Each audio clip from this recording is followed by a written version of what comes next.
مولوی صاحب یہ بتائے کہ اسلام مرد کو طلاق کا حق دیتا ہے، عورت کو کیوں نہیں؟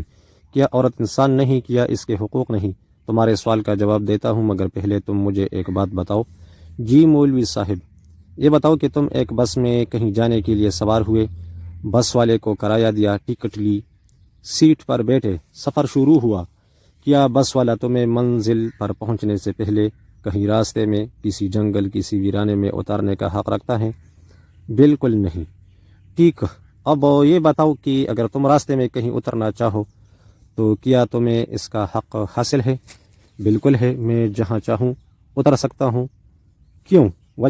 وجہ یہ مولوی صاحب کہ وہ مجھ سے کرایہ لے چکا ہے، لہٰذا منزل سے پہلے کہیں نہیں اتار سکتا، اور میں جہاں چاہوں اتر سکتا ہوں، وہ مجھے نہیں روک سکتا، اس لیے کہ اس کا کام کرائے کے ساتھ تھا جو وہ مجھ سے لے چکا ہے۔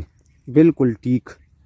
اب ایک اور بات بتاؤ، تم ایک مزدور کو لے کر آئے، ایک دن کے کام کے لیے، اس نے کام شروع کیا، اینٹیں بگوئی، سیمنٹ بنایا، دیوار شروع کی، اور 8-10 اینٹیں لگا کر کام چھوڑ کر گھر کو چل دیا، تمہارا رد عمل کیا ہوگا؟ میں اسے نہیں جانے دوں گا، کام پورا کرے گا تو ہی اسے چھٹی ملے گی۔ اچھا، اور اگر تم اسے کام کے درمیان میں فارغ کرنا چاہو تو مجھے اس کی اجرت دینی ہوگی، اجرت دینے کے بعد میں اسے کسی بھی وقت فارغ کر سکتا ہوں۔ بالکل ٹھیک۔ اب اپنے سوال کا جواب سنو۔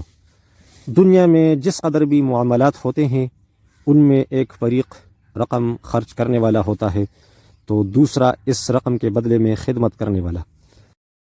دنیا کا اصول یہ ہے کہ ہمیشہ پیسہ خرچ کرنے والے کا اختیار دوسرے سے زیادہ ہوتا ہے۔ کوئی معاملات طے ہونے کے وقت تو دونوں فریقوں کی رضامندی ضروری ہے، لیکن معاملات طے ہو جانے کے بعد رقم خرچ کرنے والا فرد تو واجبات کی ادائیگی کے بعد خدمت کرنے والے کو فارغ کر سکتا ہے، مگر خدمت فراہم کرنے والا فریق درمیان میں کام چھوڑ کر نہیں جا سکتا۔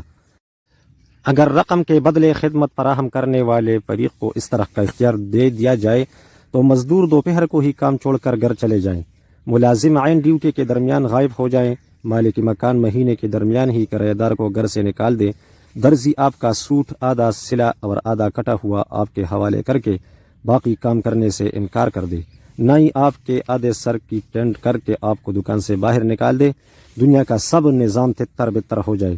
کچھ سمجھے مسٹر؟ ہاں مولوی صاحب، سمجھ رہا ہوں، مگر میں تو وہ طلاق والی بات وہ سمجھا رہا ہوں۔ سنو، ایک مرد اور ایک عورت میں جب نکاح کا پاکیزہ محبت اور اعتماد والا رشتہ ہوتا ہے تو یہ کوئی کاروباری یا وقتی معاملہ نہیں ہوتا، یہ دلوں کا سودا اور ساری زندگی کا سودا ہے، مگر اس میں بھی اسلام ہمیں کچھ اصول اور ضوابط دیتا ہے۔ اس معاملے اور معاہدے میں ایک فریق مرد ہے، اسلام اس کے اوپر اس کی بیوی کا سارا خرچ، کھانا پینا، رہن سہن، علاج معالجہ، کپڑا، زیور، لین دین اور زندگی کی ہر ضرورت کا بوجھ ڈالتا ہے۔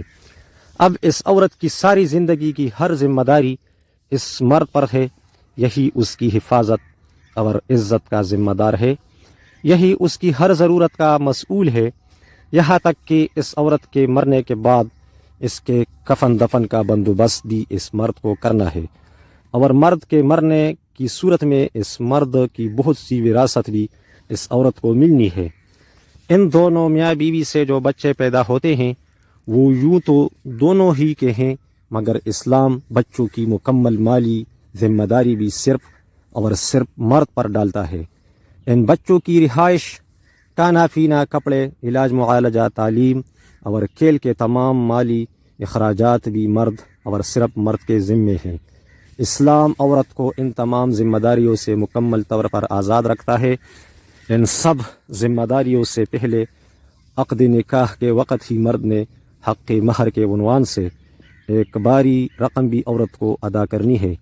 اس سب کے علاوہ اسلام مرد کو اس کی بیوی کے بارے میں حسن سلوک کی تلقین کرتا ہے اور اسے من قتل دون عرضہ فہو شہید کی خوشخبری سنا کر اپنی بیوی کی عزت کی حفاظت کے لیے جان تک دے دینے کی ترغیب دیتا ہے، اور حتی اللقمۃ ترفعها الی فی امرأتک کہہ کر اپنی بیوی کے منہ میں لقمہ ڈالنے پر بھی ثواب کی نوید سناتا ہے، اور اسے اتقوا اللہ فی النساء کہہ کر بیوی کو تنگ کرنے، ستانے، بلا وجہ مارنے، دمکانے اور پریشان کرنے پر اللہ کی ناراضگی اور عذاب کی وعید سناتا ہے، تو خیرکم لأہلہ وانا خیرکم لأہلی کہہ کر گھر والوں کی محبت، پیار، سکون دینے، ان کی ضرورتوں کا خیال رکھنے اور انہیں جائز حد میں رہ کر خوش رکھنے پر اللہ تعالیٰ کی رضا کی نوید سناتا اور ایسے لوگوں کو بہترین انسان قرار دیتا ہے۔ مرد پر اس قدر ذمہ داریاں عائد کرنے کے بعد اسلام بیوی پر صرف اپنے شوہر کی خدمت، اطاعت، اس کے ساتھ وفاداری، اس کے گھر اور بچوں کی دیکھ بھال کی ذمہ داری عائد کرتا ہے۔ مرد اور عورت کے اس معاہدے میں عورت کی ساری زندگی کی ہر مالی ذمہ داری مرد پر ہے، تو تم خود بتاؤ کہ طلاق کا حق ان دونوں میں سے کس کے پاس ہونا چاہیے؟ ویسے تو مرد کے پاس ہی چاہیے، لیکن ویسے اگر عورت کو بھی یہ حق دے دیا جائے تو آخر اس میں حرج کیا ہے؟ حرج کیا ہے سنو پھر۔ فرض کرو تم نے کسی خوبصورت لڑکی کا رشتہ پسند کیا، رشتہ بھیجا، بات چلی، رشتہ طے ہو گیا، انہوں نے 1 لاکھ مہر کا مطالبہ کیا، تم نے منظور کیا، نکاح ہو گیا، تم نے جو ہی مہر اس کے حوالے کیا، اس نے کہا میں تمہیں طلاق دیتی ہوں، طلاق طلاق طلاق۔ پھر شام کو وہ کسی اور سے نکاح کرتی ہے، اس سے مہر وصول کر کے تیسرے پھر چوتھے، تو تمہارے دل پر کیا بیتے گی مسٹر؟ او بس کرے مولوی صاحب، آپ نے تو میرے ہوش اڑا دیے، یہ تو بہت خوفناک بات ہے۔ صرف یہی نہیں مسٹر، اس سے آگے چلو۔